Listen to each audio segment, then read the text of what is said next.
Hello students, welcome back to our channel. Translation zero to hero series को continue करते हुए हम लोग यहाँ पे पास्ट इंडेफिनिट टेंस पे आ गए हैं। इसको हम लोग सिंपल पास्ट भी बोलते हैं। और आप लोगों को, जैसा कि आप सभी लोगों को पता है कि प्रेजेंट के चारों टाइप्स हम लोग पीछे के वीडियोज़ में कवर कर चुके हैं। तो इस वीडियो में हम लोग पास्ट इंडेफिनिट के बारे में पढ़ेंगे। तो सबसे पहले यहाँ पे मैंने आइडेंटिफिकेशन लिखा हुआ है। तो यहाँ पे हम लोगों का ता, था, ते, थे, ती, थी, आ, ई, ए, ये आप सभी लोगों को जब सेंटेंस बनाओगे तब आप लोगों को ज़्यादा समझ में आएगा। यानी कि वह खाना खाता था, वह खाना खाते थे, या उसने खाना खाया। तो यहाँ पे या तो या ये आ जाए, या फिर यहाँ पे ता, था, ते, थे और ती, थी, ये सारी चीज़ें आ जाएंगी। वह वे आगरा गए, तो ये भी हमारा आएगा सिंपल पास्ट में ही आएगा। यानी कि ये सारी चीज़ें अगर आप लोगों को मिलती हैं किसी भी सेंटेंस में तो वो हमारा पास्ट इंडेफिनिट टेंस होगा। जैसा कि आप सभी लोगों को पता है, ता, ती, ते लगता था प्रेजेंट इंडेफिनिट में, और ता के साथ अगर था आ गया तो वो हमारा पास्ट हो जाता है। तो इसलिए यहाँ पे हम लोग इसको पास्ट इंडेफिनिट टेंस भी बोल सकते हैं।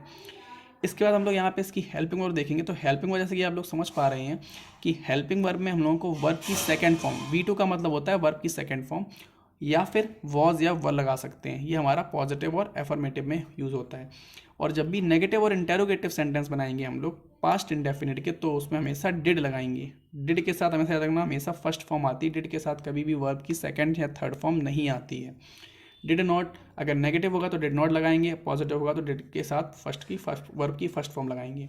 और स्ट्रक्चर मैंने यहाँ पे नीचे लिखा हुआ है, और मैं पहले ही बता चुका हूँ कि स्ट्रक्चर आप लोगों को कभी भी याद नहीं करना है। स्ट्रक्चर सिर्फ और सिर्फ हम लोगों को सेंटेंस का जो फॉर्मेशन होता है वो समझने के लिए लिखा जाता है। बाकी आप लोग जब सेंटेंस बनाएंगे तो आप लोगों को अपने आप ही माइंड में एक स्ट्रक्चर बन जाता है। तो बस आप लोगों को वही बार बार रिवाइज करना है, और आप लोगों को जितने भी ट्रांसलेशन है सारे तैयार हो जाएंगे। तो यहाँ पे वही लिखा हुआ है, subject plus main verb plus helping verb object other word. ये हमारा लगभग सब में कॉमन होता है, बस यहाँ पे जो हेल्पिंग वर्ब होती हैं उनके हिसाब से चेंज होता चला जाता है। तो सबसे पहले हम लोग यहाँ पे पढ़ेंगे पॉजिटिव के बारे में। तो यहाँ पे जो पास्ट इंडेफिनिट है उसमें हमारा जो पॉजिटिव सेंटेंस है तो वो यहाँ पे दिया हुआ है, तुम वहाँ गए। अब मैंने यहाँ पे ऊपर पहचान भी बताई थी कि तुम वहाँ गए, इसका मतलब क्या हुआ कि ये हमारा पास्ट इंडेफिनिट सेंटेंस, यानी काम जो है वो हमारा हुआ है, अभी अभी हुआ है। तुम वहाँ गए, इसका मतलब यहाँ पे हम लोग यू, क्योंकि तुम के लिए यू होता है, एंड वहाँ गए। अब गए के लिए मैंने बताया था वर्ब की सेकंड फॉर्म आती है यहाँ पे जो हमारे पास्ट इंडेफिनिट होते हैं। तो गो की सेकंड फॉर्म होती है went. So you went there. बहुत ही सिंपल सेंटेंस बनते हैं, बहुत ही सिंपल तरीके से ही बना सकते हैं। नेक्स्ट हमारा लिखा हुआ है, मैंने एक पत्र लिखा था। अब आप लोग मुझे खुद बताइएगा, या तो ये सेंटेंस ऐसे लिख सकते हैं, या फिर हमको एक और तरीके से लिख सकते हैं, मैंने एक पत्र लिखा। तो ये भी हमारा पास्ट इंडेफिनिट भी होगा। अगर हम लोग था लगाते हैं तब भी पास्ट इंडेफिनिट, था नहीं लगाएंगे तब भी हमारा पास्ट इंडेफिनिट होगा। तो ये भी हम लोगों का सेम टाइप से ही बन जाएगा, मैंने एक पत्र लिखा था, यानी कि आई रोट अ लेटर। अब याद रखिएगा, जब भी आप लोगों को था दिख जाए तो आप लोगों को वॉज या वर नहीं लगाना है। वॉज या वर कब लगाना है वो मैं आप लोगों को आगे सेंटेंस में बताऊंगा। नेक्स्ट सेंटेंस है हमारा, वह खेलने तो गया। तो यहाँ पे वह खेलने गया, अब हम लोग ये किस तरीके से बना। नेक्स्ट सेंटेंस हमारा जो है, वह खेलने तो गया। तो जैसा कि आप लोग देख पा रहे हैं यहाँ पे तो आ गया है। तो पहले भी प्रेजेंट इंडेफिनिट में भी एक सेंटेंस आया जिसमें हमारा तो आया था। तो जब भी किसी सेंटेंस में तो आता है तो हम लोग यहाँ पे जो हेल्पिंग वर्ब होती है जो नेगेटिव वाली वो लगा देते हैं। तो यहाँ पे लिखा है वह खेलने तो गया, तो यहाँ पे इस सेंटेंस को हम लोग इस तरीके से बनाएंगे कि ही, और ही के साथ यहाँ पे डिड लगाया है। वैसे तो मैंने आप लोगों को बता रखा था कि जब भी डिड हम लोग सिर्फ वो सिर्फ नेगेटिव और इंटेरोगेटिव में लगाते हैं, लेकिन यहाँ पे तो आ गया है इसलिए हम लोगों को यहाँ पे डिड लगाना पड़ेगा कि यहाँ पे ये कोई भी चीज़ को डिटरमाइन कर रहा है। तो इसलिए यहाँ पे हम लोग लगाएंगे ही डिड, और डिड के साथ हमेशा यहाँ पे फर्स्ट फॉर्म आती है, he did go to play. तो इस तरीके से हम लोग यहाँ पे ये सेंटेंस बनाएंगे। नेक्स्ट सेंटेंस दिया हुआ है, तुमने कक्षा में शोर मचाया। तो ये तो बिल्कुल बेसिक सेंटेंस बन जाएगा, यू। अब यहाँ पे शोर मचाना क्या होती है, मेक अ नॉइस। अब यहाँ पे मचाया था यानी पास्ट सेंटेंस हो गया, तो हम लोग सेकेंड फॉर्म लगाएंगे। So you made a noise in the class, क्योंकि मेक का सेकेंड फॉर्म होता है हम लोगों का मेड, तो इसलिए मैंने सेंटेंस बनाया, you made a noise in the class. Next sentence हम लोग देखते हैं नेगेटिव के किस तरीके से बनाए जाएंगे।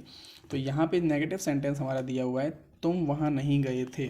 तो जब भी नेगेटिव आ गया तो हम लोग डिड का यूज़ करेंगे। सो यू डिड नॉट और डिड के साथ फर्स्ट फॉर्म आती है, so you did not go there. बहुत ही सिंपल तरीके से सेंटेंस बनेंगे। यहाँ पे आएंगे शिकारी जंगल को नहीं गया था, यानी शिकारी जंगल की ओर नहीं गया था या जंगल को नहीं गया था, एक ही बात है। तो यहाँ पे आ गया शिकारी की होती है हंटर, सो द हंटर जंगल को नहीं गया था। इसका मतलब क्या है, जंगल यानी forest, the hunter did not go to the forest. बहुत ही सिंपल सेंटेंस है और वही सेम स्ट्रक्चर फॉलो होता है। Subject, helping verb, main verb, object, other word, सब में वही लगता है। नेक्स्ट सेंटेंस हमारा है वह यहाँ कभी नहीं आया। सो यहाँ पे वह के लिए ही हो जाएगा, ही। अब नेगेटिव आ गया तो यहाँ पे डिड लगाएं, तो he did not come here ever. एक तो ये सेंटेंस इस तरीके से बन सकता है, he did not come here ever, कि वह यहाँ नहीं आया यानी कभी नहीं आया, तो यहाँ पे एवर लगा दिया। या फिर हम लोग ये सेंटेंस एक तरीके से और बना सकते हैं, इसमें हम लोग यहाँ पे डिड नहीं लगाना पड़ेगा, तो यहाँ पे ही नेवर केम हियर। अब ये दोनों ही सेंटेंस सही है, मैं आपको इसको एक्सप्लेन करता हूँ। क्योंकि यहाँ पे डिड लगाया तो डिड के साथ हमारी फर्स्ट फॉर्म आ गई, लेकिन यहाँ पे हम लोगों ने डिड नहीं लगाया तो हमारी जो सेकंड फॉर्म थी सेकंड फॉर्म आई, एंड यहाँ पे नेवर आ गया। अब यहाँ पे नॉट और एवर ने मिलके नेवर बना दिया और डिड के साथ हमारी फर्स्ट फॉर्म आ गई। तो ये दोनों ही सेंटेंस सही है। बस याद रखना, अगर नेवर लगाएंगे तो यहाँ पे डिड नहीं लगाया तो फिर हमारी सेकंड फॉर्म आ जाएगी। अगर डिड सेंटेंस में लगाया है डिड नॉट तो फिर फर्स्ट फॉर्म आएगी, और फिर फर्स्ट फॉर्म आई तो हम लोगों को कभी की भी स्पेलिंग लिखनी पड़ेगी, कभी की मीनिंग। तो कभी के लिए हम लोगों ने यहाँ पे एवर लगा दिया। तो आप लोग इन दोनों में से कोई भी सेंटेंस बना सकते हैं। जो नेक्स्ट सेंटेंस हम लोगों का वो देखते हैं। अब हम लोगों के टाइप है यहाँ पे इंटेरोगेटिव के। तो यहाँ पे दिया हुआ है क्या हरी स्कूल गया था। अब सबसे पहले क्या आ गया, इसका मतलब हम लोग यहाँ पे डिड से स्टार्टिंग करेंगे, क्योंकि मैंने बताया जब भी सेंटेंस में क्या आता है तो हम लोग उसकी स्टार्टिंग हमेशा हेल्पिंग वर्ब से ही करते हैं। तो यहाँ पे डिड से होगा डिड हरी स्कूल गया था, यानी go to school. Next sentence है हमारा क्या राम ने तुम्हारे भाई को पत्र लिखा। तो यहाँ पे फिर से क्या स्टार्ट हुआ, यानी कि फिर डिड राम। अब यहाँ पे डिड के साथ फर्स्ट फॉर्म आई, इसीलिए मैंने यहाँ पे वेंट नहीं लगाया। यहाँ पे भी डिड लगाया है तो हमारी फर्स्ट फॉर्म ही आएगी, did Ram write a letter to your brother. तो इस तरीके से हम लोग यहाँ पे सेंटेंस बना सकते हैं, did Ram write a letter to your brother.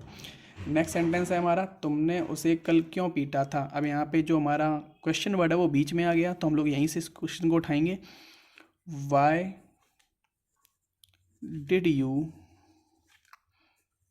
Beat him. और जो कल है हमारा है ये हमारा अदर वर्ड्स के फॉर्म में आ जाएगा। तो यहाँ पे हम लोग इसको यस्टरडे के फॉर्म में लगा सकते हैं, यस्टरडे, यानी why did you beat him yesterday, क्योंकि यहाँ पे सब्जेक्ट हुआ, हेल्पिंग वर्ब हुई, मेन वर्ब हुई, इसके बाद जो हमारा अदर वर्ड है कल, तो हमने यहाँ पे लगा दिया।